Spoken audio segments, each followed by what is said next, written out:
ಇದು ಸೀಸನ್ಗಳನ್ನು ನೋಡಿದ್ದೀರಾ.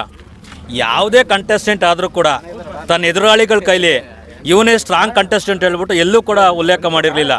ಹಾಗಾಗಿ ತನ್ನ ವಿರೋಧಿ ಕಂಟೆಸ್ಟೆಂಟ್ ಕೈಲೇ ಇವರು ಒಬ್ಬ ವಿನ್ ಆಗ್ತಕ್ಕಂಥ ಒಂದು ಕಂಟೆಸ್ಟೆಂಟ್ ಅಂತ ಹೇಳ್ಬಿಟ್ಟು ಹೊಗಳಿಕೆಗೆ ಪಾತ್ರವಾದಂಥವ್ರು. ಆಮೇಲೆ ನಮ್ಮ ಗುಬ್ಬಿ ಮಣ್ಣಲ್ಲೆಲ್ಲ ಒಂದು ಕಡೆ ಕಲೆ ಬಹಳ ಸಾಕಷ್ಟಿದೆ. ಹಾಗಾಗಿ ಆ ಗುಬ್ಬಿ ಮಣ್ಣಿಂದ ಬಂದಿರೋದ್ರಿಂದಾಗಿ ನಮ್ಮ ಹುಡುಗ 100% ಅವರು ವಿನ್ ಆಗೋದ್ರಲ್ಲಿ ಯಾವುದೇ ಅನುಮಾನ ಇಲ್ಲ. ಆಮೇಲೆ ಇನ್ನೊಂದು, ನೀವೆಲ್ಲರೂ ಕೂಡ ಈಗ ಹನುಮಂತು ಮತ್ತು ತ್ರಿವಿಕ್ರಮ್ ಮೇಲೆ ಸಾಕಷ್ಟು ಒಪ್ಪಿದೆ. ಇಲ್ಲ ಹನುಮಂತು ಗೆಲ್ಬೋದು, ಇಲ್ಲ ತ್ರಿವಿಕ್ರಮ್ ಗೆಲ್ಬೋದು ಅಂತ ಹೇಳ್ಬಿಟ್ಟು. ಹನುಮಂತು ಗೆದ್ದರೆ ಈ ಪ್ರೈಸ್ ತೊಗೊಂಡು ಮನೆಗೆ ಹೋಗ್ತಾರೆ.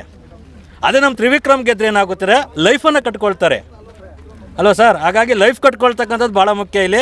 ಹಾಗಾಗಿ ಅವರು ಈಗಾಗಲೇ ಹೇಳಿದ್ದಾರೆ, ನಾನು ರೆಕ್ಕೆ ಕಟ್ಕೊಂಡು ಯಾರಿಗೂ ಎತ್ತರಕ್ಕೆ ಆರಬೇಕು ಅಂತಕ್ಕಂಥ ಒಂದು ಕನಸನ್ನು ಹೊತ್ತಿದ್ದಾರೆ.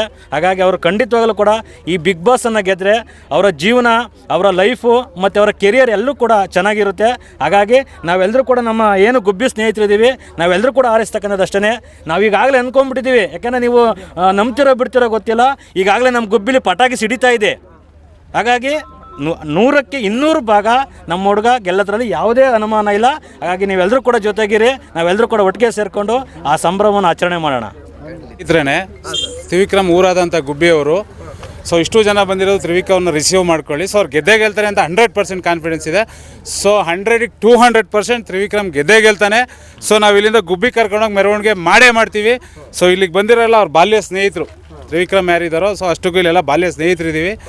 ಅವ್ರು ಗೆಲ್ತಾರೆ. ಅವ್ರ ಆಟ ನಾವು ನೋಡ್ತಾ ಇದ್ದೀವಿ, ತುಂಬ ಚೆನ್ನಾಗಿ ಆಡ್ತಾ ಇದ್ದಾರೆ. ಇಲ್ಲಿವರೆಗೂ ಇರೋ ಕಂಟೆಸ್ಟ್ ಎಲ್ಲ ಅವ್ರ ಮುಂದೆ ಫಂಕಾಗಿ ನಿಂತಿದ್ದಾರೆ. ಅವ್ರು ಬಲ್ಕಾಗಿದ್ದಾರೆ, ಆಡೇ ಆಡ್ತಾನೆ. ಗೆಲ್ತಾನೆ 100% ಕಾನ್ಫಿಡೆನ್ಸ್ ನನಗಿದೆ. ನಾನು ಕೃಷ್ಣ ಅಂತ ಅವನ ಸ್ನೇಹಿತ. ತ್ರಿವಿಕ್ರಮ್ ಗೆದ್ದು ಬರಲಿ ಅಂತ ಆಶಯಿಸ್ತೀವಿ. ಓಕೆ, ತ್ರಿವಿಕ್ರಮ್ ಅವರು ಮೊನ್ನೆ ಇದೇ ಗುಬ್ಬಿ ವಿಚಾರವಾಗಿ ಗುಬ್ಬಿ ಊರಿನ ಬಗ್ಗೆ ಸ್ವಲ್ಪ ಒಳ್ಳೆ ಥರದಲ್ಲಿ ಮಾತಾಡ್ತಾರೆ. ಹೌದು, ಗುಬ್ಬಿಗೆ ನಾನು ಏನಾದರೂ ಒಂದು ಹೆಸರು ತಾಮನ್ ಕೊಡಬೇಕು, ನಾನು ಇರೋದು ಮೈಸೂರಿನಲ್ಲಿ ಆದರೂ ಹುಟ್ಟಿ ಬೆಳೆದಿದ್ದೆಲ್ಲ ಗುಬ್ಬಿ ಹಾಗೆ ಅಂತ ಕೆಲವು ನಾವೆಲ್ಲ ಬಾಲ್ಯ ಸ್ನೇಹಿತರು. ಇಲ್ಲಿ 1ನೇ ಕ್ಲಾಸಿಂದ ಅಪ್ ಟು ಇಲ್ಲಿವರೆಗೂ ಅವ್ನು ಏನು ಮಾಡಿದ ಅಲ್ಲಿವರೆಗೂ ನಾವೆಲ್ಲ ಬಾಲ್ಯ ಸ್ನೇಹಿತರು. ಜೊತೆಲಿ ಇದ್ದವ್ರೇನೆ. ಇವತ್ತು ಅವ್ನಿಗೆ ಆ ನೋವಿದೆ. ನಾನು ಗುಬ್ಬಿ ಬಿಟ್ಟು ಬಂದೆ, ಏನು ಮಾಡೋಕ್ಕಾಗಲಿಲ್ಲ, ನಾನು ಅಲ್ಲಿದ್ದು ಹೊರಗಡೆ ಬಂದು ಇಲ್ಲಿ ಮಾಡ್ತಿದ್ದೀನಿ ಅಂತ. ಆ ನೋವನ್ನ ಖಂಡಿತ 100% ಫೀಲ್ ಮಾಡ್ತಾನೆ. ಗುಬ್ಬಿ ಜನತೆ ಅವ್ನ ಬರುವಿಕೆನೇ ಕಾಯ್ತಾ ಇದೆ. ಇಲ್ಲಿವರೆಗೂ ನೀವು ಕ್ರೌಡ್ ನೋಡ್ಬೋದು. ನೀವು ಆಮೇಲೆ ನಿಮ್ಗೆ ಕ್ಲಿಪ್ ಕಳಿಸ್ಕೊಡ್ತೀನಿ. ಅವ್ನ ಕ್ರೌಡ್ನ ಇವತ್ತು ನೋಡಿ ಅಟ್ಲೀಸ್ಟ್ 10ಕ್ಕೆ ನಾಳೆ 100% ಅವ್ನು ಗುಬ್ಬಿಲಿರ್ತಾನೆ. ಈಗ ನಿನ್ನೆ ತ್ರಿವಿಕ್ರಮ್ ಅವರ ತಾಯಿ ಇದೇ ಜಾಗದಲ್ಲೇನೆ ಮಾತಾಡಿದ್ರು. ಅವ್ರಿಗೆ ಪಾಪ ಭಾವೋದ್ವೇಗಕ್ಕೆ ಒಳಗಾಗಿದ್ರು. ಏನ್ ಮಾತಾಡಬೇಕು, ನನಗೆ ಜನಗಳ ಪ್ರೀತಿನೇ ದೊಡ್ಡ ವಿಷಯ ಅನ್ನಿಸ್ತಾ ಇದೆ ಸರ್. ಅವರು ಭಾವೋದ್ವೇಗಕ್ಕೆ ಒಳಗಾಗಿ ಇವತ್ತವರೆಗೂ ಪಾಪ ಅವ್ರ ತಾಯಿ ಹೊರಗಡೆ ನೋಡಿದವ್ರಲ್ಲ. ಹಂಗಾಗಿ ಅವ್ರು ಸಡನ್ ಕ್ರೌಡು ಜನ ನೋಡಿದಾಗ ಅವ್ರು ಇಂಪ್ರೆಸ್ ಆಗೇ ಆಗ್ತಾರೆ. ಅವ್ರಿಗೆ ಮಾತಾಡೋಕ್ಕೆ ಗೊತ್ತಾಗಿಲ್ಲ. ನಾವು ಸ್ನೇಹಿತರಿದ್ದೀವಿ. ಅವ್ನಿಗೇನು ಗುಬ್ಬಿಯಲ್ಲಿ ಏನು ಆಗಬೇಕಿತ್ತೋ ಇಲ್ಲಿವರೆಗೂ ಏನೇನು ಆಗಿದೆ ಅದೆಲ್ಲ ಕಂಪ್ಲೀಟಾಗೆ ಕ್ಲೋಸ್ ಮಾಡ್ತಾನೆ. ಅವ್ನು ಗುಬ್ಬಿಯಲ್ಲಿ ಬಂದು ಎದ್ದು ನಿಲ್ತಾನೆ. ಆ ಬಲ್ಕ್ನೆಸ್ ಇನ್ನು ಮುಂದೆ ಮೇಂಟೈನ್ ಮಾಡೇ ಮಾಡ್ತಾನೆ ಅವ್ನು. ಓಕೆ, ಇದರಿಂದ ಏನಾದರೂ ತ್ರಿವಿಕ್ರಮ್ ಅವರು ಗೆಲ್ಲೋದಾಗಲಿ ಅಥವಾ ಒಂದು ಏನು ರನ್ನರ್ ಅಪ್ ಆಗೋದಾಗಲಿ, ಅದಾದಮೇಲೆ ಗುಬ್ಬಿ ಜನತೆ ಆಗಲಿ ಅಥವಾ ಗುಬ್ಬಿಲಿ ಇರ್ತಕ್ಕಂಥ ದೊಡ್ಡವ್ರು ಯಾರಾದ್ರೂ ಅವ್ರಿಗೆ ಒಂದು ಹೀರೋ ಪಟ್ಟನ, ಹೀರೋ ಗಿರಿಮೆನ ತಾಮನ್ ಕೊಡ್ತಾರಾ? ಖಂಡಿತ ಸರ್, ಖಂಡಿತ. ನೀವು ನಮ್ಮ ಮೇಲೆ SR ಶ್ರೀನಿವಾಸ್ ಅವರು ನಮ್ಮ ಲೋಕಲ್ MLA ಅವರಾಗಿರ್ತಾರೆ, KSRTC ಅಧ್ಯಕ್ಷರಾಗಿರ್ತಾರೆ. ಅವರು ಸಹ ವಿಶ್ ಮಾಡಿರ್ತಾರೆ. ಅವರ ಶ್ರೀಮತಿ ಅವರು ಭಾರತಿ ಶ್ರೀನಿವಾಸ್ ಇರ್ತಾರೆ. ಅವರು ವಿಶ್ ಮಾಡಿರ್ತಾರೆ. ಒಳ್ಳೊಳ್ಳೆ ಗಣ್ಯರೆಲ್ಲ ವಿಶ್ ಮಾಡಿದ್ದಾರೆ. ಅವ್ನಿಗೆ ದೊಡ್ಡ ಅದ್ದೂರಿ ವೆಲ್ಕಮ್ ಗುಬ್ಬಿಯಲ್ಲಿ ರೆಡಿ ಇದೆ. ಅವ್ನು ಫಸ್ಟ್ ನೀವು ಡೆಸ್ಟಿನಿ ನೋಡಿ. ಅವ್ನು 10ಕ್ಕೆ ನಾಳೆ ಗುಬ್ಬಿಲಿರ್ತಾನೆ. ಓಕೆ, ಅಂದರೆ ಇನ್ನೂ ಒಂದು ಸ್ವಲ್ಪ ದಿನ, ನಾಳೆ ಅಂತೂ ಆಗಲ್ಲ ಪಾಪ. ಯಾಕೆಂದರೆ ಆ ಒಂದು ಫ್ರಸ್ಟ್ರೇಷನ್ ಇಲ್ಲ ಇರುತ್ತೆ. ಪ್ಲಸ್ ಫ್ರಸ್ಟ್ರೇಷನ್ಸ್ ಅನ್ನೋದಕ್ಕಿಂತ ಹೆಚ್ಚಿನದಾಗಿ 3 ತಿಂಗಳ ಕಾಲ ಬಿಗ್ ಬಾಸ್ ಮನೆಯಲ್ಲಿ ಜೀವಿಸಿರ್ತಕ್ಕಂಥ ಉದಾಹರಣೆ ಇದೆ. 3 ತಿಂಗಳು ಹಾಗೆ ಜಾಸ್ತಿನೇ ಆಯ್ತು. ಇದಕ್ಕಿದ್ದಂಗೆ ಬಂದು ಈ ಒಂದು ವಾತಾವರಣಕ್ಕೆ ಒಪ್ಕೊಳ್ಳೋದೇ ಒಂದು ಸ್ವಲ್ಪ ದಿನಗಳು ಬೇಕು. ಇಲ್ಲ ಸರ್, ನಮ್ಮ ಹುಡುಗ ರಗಡೋದು. ಯಾವ ಕಡೆ ನೀವು ಎಲ್ಲಿ ನಿಲ್ಸಿದ್ರು, ನೀವು ಹೆಂಗೆ ಬಿಟ್ರು ಅವ್ನು ಹೋಗೋ ದಾರಿಲಿ ಬಂದೇ ಬರ್ತಾನೆ. ಅವ್ನಿಗೆ ಇದೆಲ್ಲ ಫ್ರಸ್ಟ್ರೇಷನ್ ಆಗಲಿ, ಈ ಟಯರ್ಡ್ನೆಸ್ಸಲ್ಲಾಗಲಿ ಏನಿಲ್ಲ ಅವ್ನಿಗೆ. ಅವ್ನು 10 ವರ್ಷದಿಂದ ಇಲ್ಲಿವರೆಗೂ ಬರೀ ಪೆಟ್ಟು ಬಿದ್ದೇ ತಿನ್ಕೊಂಬಂದಿರೋದು. ಅವನು ಅಷ್ಟೆಲ್ಲ ಇಲ್ಲದೆ ಆ ಶಿಲೆ ಆಗೋಕ್ಕೆ ಸಾಧ್ಯ ಇಲ್ಲ. ಅವನು ತುಂಬಾ ಪೆಟ್ಟು ತಿನ್ಕೊಂಬಂದಿದ್ದಾನೆ. ಇಲ್ಲಿವರೆಗೂ ಬಂದು ಈ ಮಟ್ಟಕ್ಕೆ ನಿಂತಿದ್ದಾನೆ. ಒಂದು ಕೂಗ್ ಕೇಳಿ ಬರ್ತಾ ಇರತಕ್ಕಂಥದ್ದು ನಮ್ಮ ಹನುಮಂತು ಅವ್ರ ಬಗ್ಗೆ. ಹನುಮಂತು ಅವರು ಗೆಲ್ಲಬೇಕು ಅಂತಕ್ಕಂಥದ್ದನ್ನು ಹೇಳ್ತಾ ಇದ್ದಾರೆ. ಇನ್ನೊಂದು ಕಡೆ ಇಲ್ಲ, ತ್ರಿವಿಕ್ರಮ್ ಅವರೇ ಗೆಲ್ಲಬೇಕು, ಏಕೆಂದರೆ ಫಸ್ಟ್ ಡೇ 1ನಿಂದನೂ ತ್ರಿವಿಕ್ರಮ್ ಅವ್ರು ಬಂದಿದ್ದಾರೆ ಅಂತ ಒಂದು ಕೂಗ್ ಹೇಳ್ತಾ ಇದೆ. ಇದನ್ನೆಲ್ಲ ನೋಡಿದಾಗ ನಿಮ್ಗೆ ಏನು ಅನ್ಸುತ್ತೆ ಅಂದರೆ, ಈಗ ಅಕಸ್ಮಾತಾಗಿ ಹನುಮಂತು ಅವ್ರು ಏನಾದರೂ ವಿನ್ ಆದರೆ ನಿಮ್ಮ ಒಂದು ಸರ್ ಬಿಗ್ ಬಾಸ್ ಅಲ್ಲೇ ಹೇಳಿರೋ ಥರ, ಸುದೀಪ್ ಸರ್ ಹೇಳಿರೋ ಥರನೇ ಅದು ವ್ಯಕ್ತಿತ್ವದ ಆಟಕ್ಕೆ ಸಂಬಂಧಪಟ್ಟಿದ್ದೇನೆ. ವ್ಯಕ್ತಿತ್ವ ಇಬ್ಬರಲ್ಲೂ ನಾವು ಅವ್ನು ಸ್ಟ್ರಾಂಗು ಇವ್ನು ಕಡಿಮೆ ಅನ್ನೋಕ್ಕಾಗಲ್ಲ. ಮೆಂಟಲಿ ಅವ್ರು ಇರ್ತಾರೆ, ಫಿಸಿಕಲಿ ಇವ್ರು ಇರ್ತಾರೆ. ಎರಡೂ ಡಿಫ್ರೆಂಟ್ ಶೇಡ್ ಇರುತ್ತೆ. ಆ ಶೇಡಲ್ಲಿ ನಮ್ಗೆ ಏನು ಅನಿಸುತ್ತೆ, ನಮ್ಮ ಗೆಳೆಯ, ನನ್ನ ಸ್ನೇಹಿತ, ಸೊ ಗೆಲ್ತಾನೆ ಅನ್ನೋ ಹೋಪ್ ನನಗಿದೆ. ಸೊ ಹಂಗಾಗಿ ಗೆಲ್ತಾನೆ. ಓಕೆ, ಖಂಡಿತವಾಗಿ ಸರ್, ಥ್ಯಾಂಕ್ ಯು ಸರ್. ಅವ್ರ ಬ್ರದರ್ ಇದ್ದಾರೆ ಸುನಿ ಅಂತ, ತ್ರಿವಿಕ್ರಮ್ ಅವ್ರ ಬ್ರದರು. ಸೊ ಮಾತಾಡ್ತಾರೆ, ನೀವೇನೇ ಇದ್ರು ಕೇಳಿ ಅವರು. ಸರ್ ನಮಸ್ತೆ. ನಮಸ್ತೆ.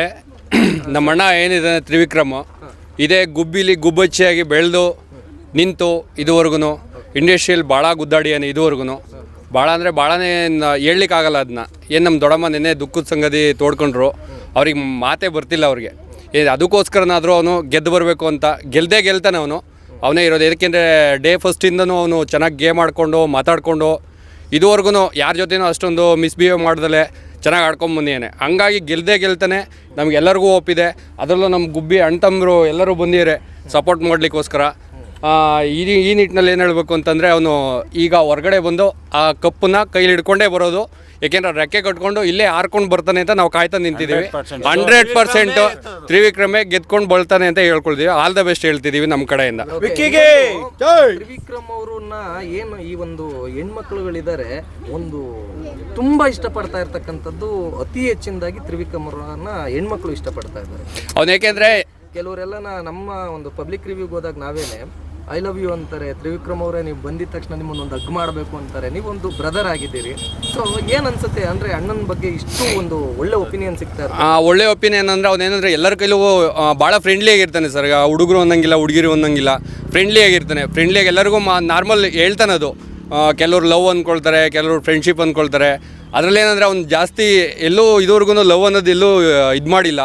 ಅವನು ಈಗ ಒಳಗಡೆನೇ ಆಗಿರ್ಬೋದು ಭವ್ಯ ಅವ್ರ ಜೊತೆ ಫ್ರೆಂಡ್ಲಿ ಆಗಿದ್ದಾನೆ ಹೊರತು ಯಾವತ್ತೂ ಇದು ಮಾಡಿ ಪ್ರಪೋಸ್ ಮಾಡಿ ಲವ್ ಮಾಡ್ತೀನಿ ಅಂತ ಯಾವತ್ತೂ ಹೇಳಿಲ್ಲ. ಏನಂದರೆ ಅವ್ನು ಎಲ್ಲರ ಕೈಲೂ ಅದೇ ಥರ ಹೊರಗಡೆ ಬಂದ್ರೂ ಅದೇ ಥರ ನಿಮಗೆ ಗೊತ್ತಿರ್ಬೋದು ಆಲ್ರೆಡಿ ಮೀಡಿಯಾದಲ್ಲಿ. ಆ ಥರ ಕ್ಯಾರೆಕ್ಟ್ರು ಅಲ್ಲ. ಇದುವರೆಗೂ ಅವ್ನು ಲವ್ ಮಾಡ್ಬೋದಿತ್ತು ಅಂದರೆ ಲವರ್ ಆ ಥರನೂ ಅಲ್ಲ. ಫೀಲ್ ಇಲ್ಲ, ಒಂಥರ ಕ್ರೇಜಿ ಬಾಯ್, ಫ್ರೆಂಡ್ಲಿ. ಅವ್ನ ಜೊತೆ ಯಾರೇ ಇದ್ರು ಕರ್ಕೊಂಡೋಗಿ ಅಭ್ಯಾಸ, ಕ್ರೇಜಿ ಆಗಿದ್ದ ಅಭ್ಯಾಸ, ಎಲ್ಲರ ಕೈಲೂ ಫ್ರೆಂಡ್ಲಿ ಆಗಿದ್ದ ಅಭ್ಯಾಸ. ಇದನ್ನ ಹೇಳಕ್ಕೆ ಇಷ್ಟಪಡ್ತೀನಿ. ಈಗ ಕೆಲವು ಇನ್ಸ್ಟಾಗ್ರಾಮ್ಗಳಲ್ಲಿ ಅಥವಾ ಫೇಸ್ಬುಕ್ಗಳಲ್ಲಿ ಕೆಲವು ಪೇಜಸ್ಗಳು ಓಪನ್ ಆಗಿರ್ತಕ್ಕಂಥದ್ದು. ಒಂದು ಕಡೆ ತ್ರಿವಿಮೋಕ್ಷಿ ಅಂತ ಏನು ತ್ರಿಮೋಕ್ಷಿ, ತ್ರಿಭವ್ಯ ಒಂದ್ ಕಡೆಗೆ ಇದಾಗ್ತಾ ಇದೆ. ಅದು ದೊಡ್ಡ ಮಟ್ಟದ ಸುದ್ದಿ ಆಗ್ತಾ ಇರ್ತಕ್ಕಂಥ. ಅವ್ರ ಫ್ಯಾನ್ ಸಿಕ್ಬಿಟ್ಟಿದ್ ಬಿಡಿ. ಅವ್ರು ಏನಾದ್ರು ಏನ್ ಗೊತ್ತಾ ಸರ್, ಅದು ಅವ್ರ ಖುಷಿ.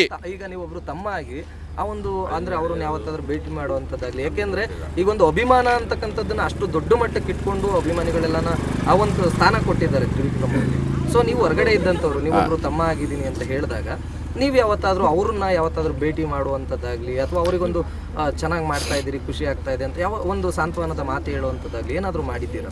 ಮಾಡಿದ್ದೀವಿ ಸರ್, ತುಂಬ ಸಲ ಮಾಡಿದ್ದೀವಿ. ಅವ್ನು ಫಿಲ್ಮ್ ತೆಗ್ದಾಗಲೇ ಆಲ್ರೆಡಿ 5-6 ಫಿಲ್ಮ್ ಮಾಡಿದ್ದಾನೆ. ಸೀರಿಯಲ್ ಮಾಡಿದಾಗಲೂ ಅಷ್ಟೇ ನಾವು ಅಪ್ರಿಷಿಯೇಟ್ ಮಾಡ್ತೀವಿ ಎಲ್ಲದಕ್ಕೂ. ಅವ್ನು ಚೆನ್ನಾಗಿ ಮಾಡ್ತೀಯಾನೆ. ಆ್ಯಕ್ಟಿಂಗು ಅಷ್ಟೇ, ಅದು ಯಾವುದು ಇದು ಇರ್ಬಾರ್ದು. ಈಗ ಲಾಸ್ಟು ಬ್ಯಾಡ್ ಮ್ಯಾನರ್ಸ್ ಅಂತ ಮೂವಿ ಬಂತು, ಅದರಲ್ಲೂ ಅಷ್ಟೇ 100% ಕೊಟ್ಟಿಯಾನೆ. ವಿಲನ್ ಆ್ಯಕ್ಟಿಂಗ್ ಇರ್ಬೋದು, ಹೀರೋ ಆ್ಯಕ್ಟಿಂಗ್ ಇರ್ಬೋದು. ನೀವು ಹೇಳಿದ್ರಿ ಅವ್ರನ್ನ ಹೀರೋ ಥರ ಇದು ಮಾಡ್ತಾರ ಅಂತ ಹೇಳಿದ್ರಿ ನೀವು. ಅದರಲ್ಲಿ ಮೇಯ್ನು ಅವ್ನು ಆಲ್ರೆಡಿ ಹೀರೋ ಆಗ್ಬಿಟ್ಟಿಯಾನೆ. ಜನಗಳು ಅವನ್ನ ಹೀರೋ ಮಾಡಿ ಇಟ್ಟಿದ್ದಾರೆ ಆಲ್ರೆಡಿ. ಇಲ್ಲಿಂದ ಆ ರೆಕ್ಕೆ ಕೊಟ್ಕೊಂಡು ಹೀರೋ ಆಗಿ ಆರು ಬರಲಿ ಅಂದ್ಬಿಟ್ಟು ನಾವೆಲ್ಲ ಕಾಯ್ತಾ ಕೂರ್ತಿದ್ದೀವಿ ಅಷ್ಟೇ ಹೊರಗಡೆ. ಡ್ರೀಮ್ ಅದು ಬಂದು ಆಚೆ ನಿಂತ್ಕೊಂಡು. ಸೊ ನೀವು ನೋಡಿರ್ಬೋದು, ವಿಡಿಯೋಲೂ ನೋಡಿರ್ಬೋದು. ಅವ್ನು ಅಷ್ಟು ದುಃಖ ತೊಡ್ಕೊಳ್ತಾನೆ ಅದು ಕಪ್ ಹತ್ರ ಹೋಗಿ. ಅವ್ನು ಹೇಳಿರೋದು ನೋಡಿ, ಎಲ್ಲಾನು ಗೇಟ್ ಹತ್ರ ಹೋಗಿ ಆಚೆ ಬಂದಿರೋದೇ ಜಾಸ್ತಿ ಅವನು. ಸೊ ಇನ್ನೇನು ಆ ಸಕ್ಸಸ್ ಸಿಕ್ತು, ನಾನು ಸಕ್ಸಸ್ ಇಂದ ಆಚೆ ಜಂಪ್ ಆಗ್ತಾ ಇದ್ದೀನಿ. ಸೊ ಒಳ್ಳೆ ಹೋಗಿದ ತಕ್ಷಣ ಮತ್ತೆ ಬ್ರೇಕ್. ಸಕ್ಕುಚ್ಚಿಲೂ ಅಷ್ಟೇ, ಸಕ್ಕುಚ್ಚಿ, ನವರಾತ್ರಿ, ಭಾಳ ಮೂವಿ, ರಂಗನಾಯಕಿಲೂ ಸಹ ಮಾಡಿಯಾನೆ ಹೀರೋ ಆಗಿ. ಪ್ರತಿಯೊಂದು ಮೂವಿಲೂ 100% ಕೊಟ್ಟಿಯಾನೆ. ಬಟ್ ಬ್ಯಾಡ್ ಲಕ್ ಏನಂತಂದರೆ ಓಡಿದೆ ಚೆನ್ನಾಗಿ. ಒಂದೊಂದು ಟೈಮಿಂಗ್ ಹೇಳೋಕ್ಕಾಗಲ್ಲ. ಈಗ ಅಂಬರೀಷ್ ಬಿಗ್ ಬಾಸ್ ಒಂದು ಒಳ್ಳೆ ಅವಕಾಶ ಕಲ್ಪಿಸ್ಕೊಟ್ಟಿದ್ದಾರೆ ಕಲರ್ಸ್ ಕನ್ನಡದವರು. ಸೊ ವಿಕ್ರಮ್ ಕಲರ್ಸ್ ಕನ್ನಡದಿಂದನೇ ಬಂದಿದ್ದು. ಸೊ ಇವತ್ತು ಅವ್ನು ಆಚೆ ಹೊರಗಡೆ ಆರೋ ಅಂತ ಶಕ್ತಿ ತುಂಬ್ತಾ ಇರೋದು ಕಲರ್ಸ್ ಕನ್ನಡನೇ ಆಗಿದೆ. ಸೊ ಹಂಗಾಗಿ ಕಲರ್ಸ್ ಕನ್ನಡ ಮತ್ತು ಬಿಗ್ ಬಾಸ್ ಟೀಮ್ಗೆ ಎಸ್ಪೆಷಲಿ ಸುದೀಪ್ ಸರ್ಗೆ ಥ್ಯಾಂಕ್ಸ್ ಹೇಳಬೇಕು ಅಂತ 100% ಅವರಿಗೆ ಧನ್ಯವಾದ ಹೇಳಬೇಕು ಸುದೀಪ್ ಸರ್ಗೆ. ಯಾಕೆಂತಂದರೆ ಕಲರ್ಸ್ ಕನ್ನಡದಲ್ಲೇ ಬೆಳೆದಿದ್ದವನು. ಈ ಕಲರ್ಸ್ ಕನ್ನಡನೇ ರೆಕ್ಕೆ ಕಟ್ಟಿ ಆರ್ಸ್ ಕಳಿಸ್ತಿದೆ ಅವನ್ನ. ಇನ್ನು ಅವ್ನು ಹೇಳಿದಾನೆ, ನಾನು ನಿನ್ನನ್ನು ಜೊತೆ ಕರ್ಕೊಂಡು ಆರ್ಬೇಕಂತ ಹೇಳ್ತೀನಿ. ಅದೇ ಥರ ಆರಿ ಅವನು ದೊಡ್ಡ ಮಟ್ಟದಲ್ಲಿ ಬೆಳೆದಿಲ್ಲ ಅಂತ ನಾವೆಲ್ಲ ಆಶಿಸ್ತಿದ್ದೀವಿ. ಇನ್ನೊಂದು ತ್ರಿವಿಕ್ರಮ್ ಅವರು ಮತ್ತೆ ಭವ್ಯ ಅವ್ರ ಬಗ್ಗೆ ಇನ್ನೊಂದು ಆರೋಪ ಕೂಡ ಕೇಳಿ ಬರ್ತಾ ಇರ್ತಕ್ಕಂಥದ್ದು. ಅಂದರೆ ಅವ್ರ ಬಗ್ಗೆ ಆರೋಪ ಅಂದರೆ ತಪ್ಪಾಗತ್ತೆ. ಕಲರ್ಸ್ ಕನ್ನಡದವರೇನೆ ಈ ಥರ ಮೊದಲೇ ಬಿಗ್ ಬಾಸ್ ಒಂದು ಸೀಸನ್ಗೆ 4th ಸೀಸನ್ನಲ್ಲಿ ತ್ರಿವಿಕ್ರಮು ಮತ್ತು ಭವ್ಯ ಗೌಡ ಅವರು ಇಬ್ಬರು ಬಂದಿದ್ರು ಅನ್ನೋದು ಒಂದು ಸುದ್ದಿ. ಹಾಂ ಸರ್, ಲಾಸ್ಟ್ ಸೀಸನ್ ಬಂದಿದ್ರು. OTTಲೂ ಸಹ ಬಂದಿದ್ದ ಅನ್ನೋದನ್ನ ಕೆಲವರು ಅಪವಾದ ಮಾಡ್ತಾ ಇರ್ತಕ್ಕಂಥದ್ದು, ಆರೋಪ ಮಾಡ್ತಾ ಇರ್ತಕ್ಕಂಥದ್ದು. ಅದ್ರ ಬಗ್ಗೆ ಏನು ಹೇಳ್ತೀರಿ? ಅದ್ರ ಬಗ್ಗೆ ಆರೋಪ ಏನಿಲ್ಲ ಸರ್. ಅದ್ರಲ್ಲಿ ಓ ಟಿ ಟಿಲಿ ಬಂದಿದ್ದ, ಅದರಲ್ಲಿ ಏನೂ ಇದಿಲ್ಲ ಮಾಡ್ಕೊಂಡು ಅದರಲ್ಲೂ 100% ಕೊಟ್ಟ, ಹೊರಗಡೆ ಬಂದು ಅದರಲ್ಲಿ ಆರೋಪ ಮಾಡೋವಂಥ ವಿಷಯ ಏನೂ ಇಲ್ಲ ಸರ್. ಅದರಲ್ಲಿ ಜನಗಳು ಮಾತಾಡ್ತಾರೆ, ಅದಕ್ಕೆ ಏನೂ ಇದು ಮಾಡೋಕ್ಕಾಗಲ್ಲ. ಎಲ್ಲರ ಬೈಲು ಬಂದೇ ಬರುತ್ತೆ ಆಬ್ವಿಯಸ್ಲಿ. ಅದು ನೀವಾಗಿರ್ಬೋದು, ನಾವಾಗಿರ್ಬೋದು, ನೆಗೆಟಿವ್ ಪಾಸಿಟಿವ್ ನಮ್ಗೆ ಅನ್ಸುತ್ತೆ ಕ್ಲೋಸ್ ಫ್ರೆಂಡ್ಸ್ ಆದಾಗ ಅದು ಬಂದೇ ಬರುತ್ತೆ ಸರ್. ನೆಗೆಟಿವ್ ಪಾಸಿಟಿವ್ ಇದೇ ಇರುತ್ತೆ ಸರ್. ನೀವು ಎಲ್ಲೋದ್ರೂ ನೀವು ಕ್ಯಾಮ್ರಾ ಹಿಡ್ಕೊಂಡ್ರೆ ಅದರಲ್ಲಿ ನೆಗೆಟಿವ್ ಪಾಸಿಟಿವ್ ಅದರಲ್ಲೂ ಸಹ ಹುಡುಕ್ಬೋದು, ತೊಂದರೆ ಇಲ್ಲ. ಅದರಲ್ಲಿ ಜನಗಳು ಎಲ್ಲ ಥರನೂ ಮಾತಾಡ್ತಾರೆ. ನಾವು ಪಾಸಿಟಿವ್ ಏನಿದೆ ಅದನ್ನು ಮಾತ್ರ ತಗೊಂಡು ಮುಂದೆ ಹೋಗಬೇಕು ಅಂತ ನಾವು ಇದು ಮಾಡ್ಕೊಳ್ತೀವಿ ಅಷ್ಟೇ, ಏನೇನಿಲ್ಲ ಅಷ್ಟೇ ಸರ್. ಅವನಿಗೆ ಸೀಮಿತವಾಗಿದ್ದು ಅದೆಲ್ಲ. ಅದು ಸೀಮಿತವಾಗಿಲಿ. ಈಗ ಗೆದ್ದು ಹೊರಗಡೆ ಬರ್ತಾನೆ, ಇದೇ ಇದನ್ನ ಅವನ ಜೊತೆ ನೋಡಿ, ನೀವೆಲ್ಲ ಸೆಲೆಬ್ರೇಟ್ ಮಾಡಬೇಕು. ನೀವೆಲ್ಲ ಇರಬೇಕು, ನಿಮ್ಮ ಸಪೋರ್ಟು ಸಹ ಇರಬೇಕು ಅವನಿಗೆ. ಗೆದ್ದು ಬರ್ತಾನೆ. ಸೊ ನೀವೆಲ್ಲ ಇಲ್ಲೇ ಇರಿ, ಖಂಡಿತ ವಿಶ್ ಮಾಡೋಣ. ವಿಶ್ ಮಾಡೋಣ, ಎಲ್ಲ ಸೇರಿ ವಿಶ್ ಮಾಡೋಣ. ಗೆದ್ದು ಖಂಡಿತ ಬರ್ತಾನೆ. Thank you.